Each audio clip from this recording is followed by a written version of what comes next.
ایک بات اور سمجھیے دعا کی اہمیت کے لیے،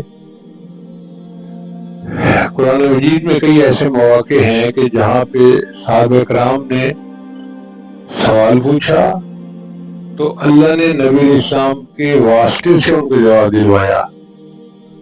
صحابہ کرام نے پوچھا، اے اللہ کے رسول، یہ چاند گھٹتا بڑھتا ہے، اس میں کیا مسئلہ ہے؟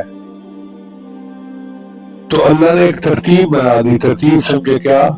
یسألونک عن الاہلہ، اے میرے محبوب، یہ آپ سے چاند کے گھٹنے بڑھنے کے بارے میں سوال کرتے ہیں۔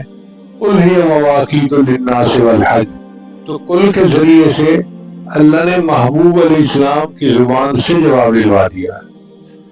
یسألونک عن الیتامی قل اصلاح لهم خیر، یسألونک عن المحیض قل هو اذن فاعتزلوا النساء فی المحیض۔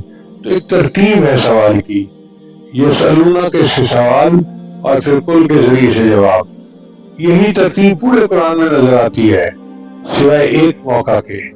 وہ موقع کیا تھا کہ صحابہ نے نبی علیہ السلام سے پوچھا کہ اللہ کتنا قریب ہے۔ اللہ فرماتے ہیں وَإِذَا سَأَلَكَ عِبَادِي عَنِّي، اور جب آپ سے میرے بندے میرے بارے میں پوچھیں فَإِنِّي قریب، میں تو بالکل قریب ہوں۔ یہاں اللہ نے اپنے محبوب کو درمیان میں واسطہ نہیں بنایا، خود جواب دیا۔